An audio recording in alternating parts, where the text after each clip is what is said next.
يوم متقانا صاحب سببت اسكاب لمد kugu dheeraan saaxib oo awlaada mid kugu qaato balse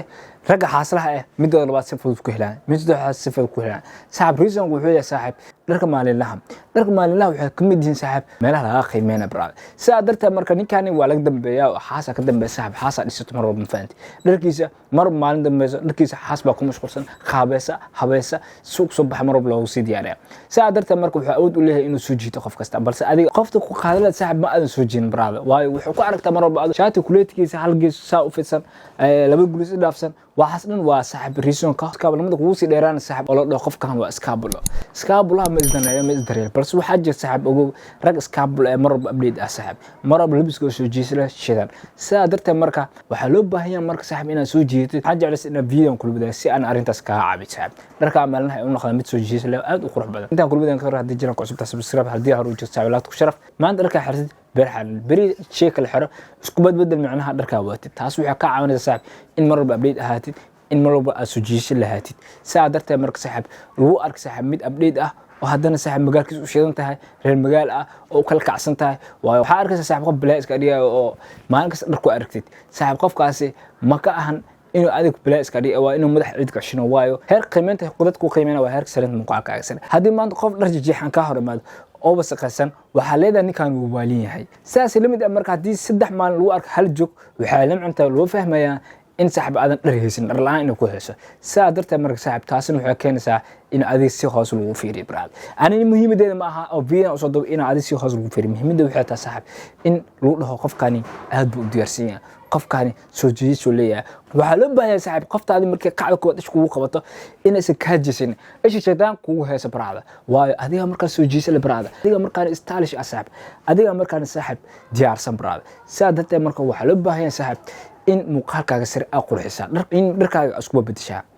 qodobka xigta edit grade dharkaaga si aad u edit grade waxa u baahan tahay saaxib inaad ka ilaaliso wasaqda macnaha jooga maanta watid ka ilaali inuu wasaq zaid gaaro si uu suurta galo qodobka kood oo ahaa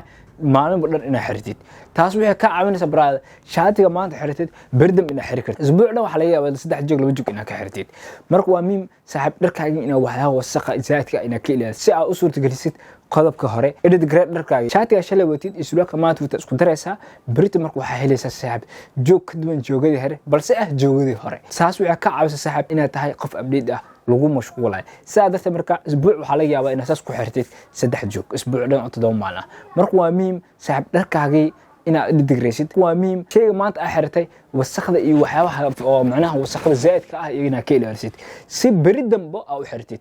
marka dharka u kala saartid kuwa labiska iyo kuwa magaal joog marka u kala saartid saaxib waxa ku fududaanaysaa saaxib in meel aad tagtid ka soo muuqatid meel ka maqnaa ama ka muuqa labiskan waa mid ku soo saaraya saaxib waa midka qiimo ku yeelaya saaxib dadku waxay ku qiimeeyaan qofka labiskiisa xaqiiqa markii la hadlo marka waa muhiim saaxib in dharka kala socod waayo waxa laga yaabaa saaxib adigoo guri joogta in asxaabtada ku soo bacay wallahi xabad jaamacad gaadaysa oo dhahay qoftaas meesha joogta amal imaa soo bood asxaabta shaqada qofka madaxa ku dhahay saaxib soo bood waxa laga baahan yahay arrimaha laga baahan yahay shiriyada galayna ama wax meel isku raacayna waxa loo baahan dharkaaga inuu san mid isku dhaxaysan dharkaaga inuu san ahayn mid jajab ah mid wasaqaysan taas waxa ka caawinaysa in dharkaaga kala saartid waa muhiim marka si labiskaaga hay uu noqdo in dharkaaga ay ku kala soo raacdaan in meel laga baaco saaxib dharkiisa ku diyaarsanaan dharka labiska dharka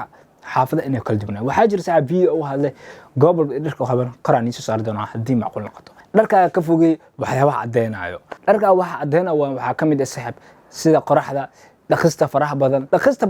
waxay keenaysaa in dharka ka halaabo xataa fanaanada qaar waxaa jira stretch ah inuu markaas fanaanada ka jijiidmo fanaanada walfalf ku noqoto dharka ka halaabo waxaas inay sababto marka waa muhiim in dharkaaga ka ilaalisaa mar walba aad dhaqdo waxa laga yaabaa saaxiib dharka guriga ku yaal mid kamid inaad jeceshahay midkaas ogow maanta daa xirtid bari meel laga soo bacaarid inuu ku aad waxaan noqonaysaa inaad dhaqdid meesha markaa ku aad kadib oo dharkaaga wasaq ama wax ka soo gar soo dhiidid waxa rabtaa inaad dhaqdid sidaas dhaqista faraha badan horta dharka uu kulin baxaya oo muuqaalkiisa ku dilmaya saas lamid ah qoraxda dharka muuqaalkiisa ay u dilayaa wuxuu noqonayaa dharka mid cadaad ah oo halaysan in leen Soomaali inta badan wuxuu ku wartaan dharka qoraxda hadii macnaha markaas saaxib daahsan iyo degdegsin kugu jirin braada dharka quraxa ku warin sababtoo ah qoraxda dharka aad u cadeynaysa saaxib waxa muhiimsan marka dharkaaga inaad wartid xiliyada qabowaha jiro hadii aasan markaas degdeg kale intaas waa in basic aan jecesmaanta ku wada saaxib hadii aad channel ku cusubta saaxib subscribe sar hadii aad hor u joogto saaxib video wuxuu ka midin ku sharaf inta hore comment u dhiibatan waxa leeyahay saaxib comment-iga waan qiimeyn doonaa balse waqti ugu targal inaan qiimeeyo waxa rajeynaa saaxib inaan daahsan isugu doontaan waqtigaasi ana si nadiif nigu soo jawaabi doono